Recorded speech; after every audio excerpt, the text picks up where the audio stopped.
అండి. నేను మీ రాఘవరావుని. పవన్ కళ్యాణ్ గారు ఎప్పుడు కూడా తన యొక్క శాఖల మీద పట్టు ఉంది. ప్రజలకి ఆ శాఖల ద్వారా మేలు చేస్తూ, ముందుకు నడుస్తూ, మంత్రిగా, ఉప ముఖ్యమంత్రిగా ఆంధ్రప్రదేశ్ రాష్ట్రానికి ఎనలేని సేవలందిస్తూ, ఒక ఖ్యాతిని అంటే ఆ శాఖల ద్వారా ఖ్యాతి సంపాదిస్తూ, ఆ శాఖల ద్వారా చేసే పనుల ద్వారా రాష్ట్రానికి బ్రహ్మాండంగా పేరు తెస్తూ భారతదేశంలోనే ఒక గొప్ప మంత్రిగా, ఉప ముఖ్యమంత్రిగా పేరు తెచ్చుకున్న పవన్ కళ్యాణ్ గారిని చూసి ఓర్వలేని కొంతమంది దుష్ట శక్తులు ఎప్పుడు పవన్ కళ్యాణ్ గారంటే ఏడ్చే ఎదవలు, రాత్రి పగలనకుండా 24/7 అంటారు చూసారా? అహర్నిశలు వాళ్ళ పవన్ కళ్యాణ్ గారి మీద పడి ఏడుస్తూ, ఏడుస్తూ, ఏడుస్తూ, ఏడుస్తూనే ఉన్నారు. వాళ్ళ బతుకులంతే. పవన్ కళ్యాణ్ గారు చేసే పని ఒక్క మంచి పని కూడా వాళ్ళకి తెలీదండి.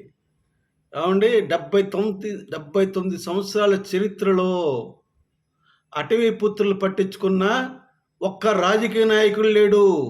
కానీ పవన్ కళ్యాణ్ గారు ఈ రోజున తన యొక్క నిజాయితీతో అడవి అటవీ పుత్రులకు, గిరిజన పుత్రులకు డోలీ లేని డోలీ అవసరం లేని ఒక పరిస్థితులు కల్పించారు.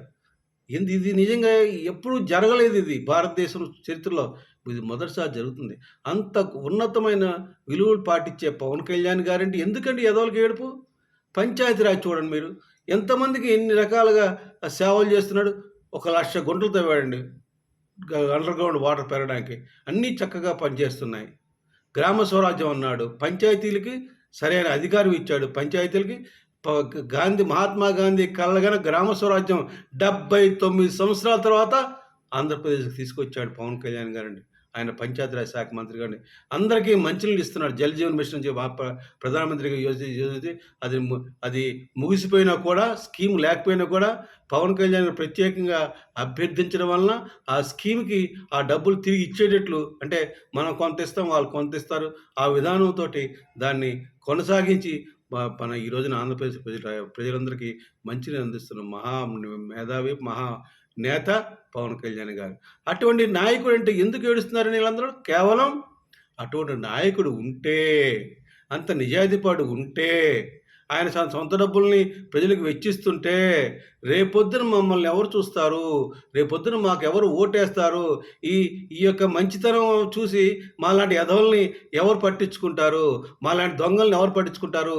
మాలాంటి రేపిస్టులను ఎవరు పట్టించుకుంటారు? మేము దాడి చేస్తున్నాం కదా! ఆడదాడి, ఆ దొంగతనం, ఈ దొంగతనం, ఏది పడితే అది దొంగతనం చేసి సంపాదిస్తున్నాం కదా! ఈ దొంగ కాంట్రాక్టులు కావచ్చు, చందనం దొంగతనం కావచ్చు, లేకపోతే ఎవరి మీద వాడు దాడి చేస్తాం, రౌడీయిజం చేస్తామంటే వీటన్నిటికీ కష్టం కదా! పవన్ కళ్యాణ్ లాంటి వ్యక్తి ఉంటే. ఆయన ఖచ్చితంగా తిరుగుబాటు చేస్తాడు కదా! అది నేను మొన్న జరిగిన ఇన్సిడెంట్‌కి ఎగ్జాంపుల్ చెప్తున్నాను నేను. వీళ్ళందరూ ఎందుకు పవన్ కళ్యాణ్ పడి ఏడుస్తారంటే, నేను డైరెక్ట్‌గా ఒక వైసీపీ వాళ్ళే కాదండి. ఇందులో అన్ని రాజకీయ పార్టీ వాళ్ళు కూడా పాత్ర ఉంది ఇది ఏడుపులు ఏడవంలో. కాకపోతే వైసీపీ వాళ్ళు ముందున్నారు, అపోజిషన్ పార్టీ కనుక. స్వపక్షంలో కూడా కొంతమంది ఉన్నారు, లేరనడానికి లేదు. అలాగే కమ్యూనిస్టులు ఉండే ఉంటారు, కాంగ్రెస్ పార్టీ ఉండే ఉంటుంది. వీళ్ళందరూ దరిద్రులే.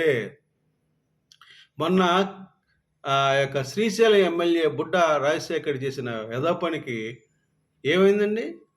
అప్పుడే వచ్చేసారు టీవీలో వాటిలో చూసారా? అటవీ శాఖ మంత్రి ఎక్కడున్నాడు? ఏం చేస్తున్నాడు? పట్టించుకోలేదా? ఆ యొక్క అటవీ శాఖ ఉద్యోగులు పట్టుకుని ఒక ఎమ్మెల్యే కొడితే ఏం చేస్తున్నాడని మాట్లాడేస్తున్నారు. అసలుగా విషయం బయటకు రాగానే పవన్ కళ్యాణ్ గారు ఇమ్మీడియట్‌గా చంద్రబాబు నాయుడు గారికి ఫోన్ చేసి, "ఏవండీ ఇలా జరిగింది. ఏంటిది? మీ మన తెలుగుదేశం ఎమ్మెల్యే, కూటమి ఎమ్మెల్యే ఇట్లా చేశాడు. ఇది కరెక్ట్ కాదని మీరు సరైన శిక్ష తీసుకోవాలని" చెప్పి పవన్ కళ్యాణ్ గారు స్టేట్మెంట్ ఇచ్చారు. తమ అటవీ శాఖ అధికారులందరిని ఎంక్వైరీ చేయండి. ఏం జరిగిందో మొత్తం నాకు వివరించమని చెప్పాడు. ముఖ్యమంత్రి కూడా వెంటనే వారిని సీఎంఓ ద్వారా విషయాన్ని వివరాలు తెప్పించుకొని ఆయన కూడా వార్నింగ్ ఇచ్చాడు ఎంక్వైరీ చేయమని. ఎందుకు చెప్తున్నానంటే, ఇంత జరిగింది ఎందుకోసం? పవన్ కళ్యాణ్ గారు ఉండబట్టి. కానీ ఏమనుకుంటున్నారు, అందరూ ఏమంటున్నారు? పవన్ కళ్యాణ్ ఎప్పుడో స్పందించాడు, ముఖ్యమంత్రి స్పందించిన తర్వాత పవన్ కళ్యాణ్ స్పందించాడు. ఇట్లా రకరకాలుగా పిచ్చి కూతలు. ఎప్పుడు వాళ్ళకేంటంటే పవన్ కళ్యాణ్‌ని విమర్శించడమే వాళ్ళ ధ్యేయం. పవన్ కళ్యాణ్ లాంటి వ్యక్తులుంటే వాళ్ళ వాళ్ళ మనుగడ కష్టం. వాళ్ళ బతకలేరు. వాళ్ళకి బతుకు కష్టం గనక అటువంటి వ్యక్తిని రాజకీయంగా ఎదగనివ్వకూడదు. సినిమాల పరంగా ఎదగనివ్వకూడదు. ఆయన్ని చంపేయాలి. ఆయన్ని ప్రజల మనసులో తొలగించాలి. ఇదే వాళ్ళ ధ్యేయం.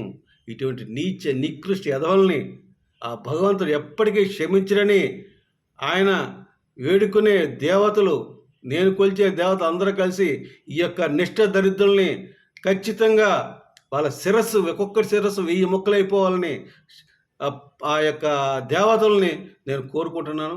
పవన్ కళ్యాణ్ గారికి ఆ సకల ఆరోగ్యాలు ఇచ్చి ఆయన ఇట్లాగే మంచి పనులు చేస్తూ ప్రజలకు మేలు చేస్తూ తన జీవితం ప్రజలకే అర్పించాలని వేడుకుంటూ కోరుకుంటూ సెలవు తీసుకున్నాను.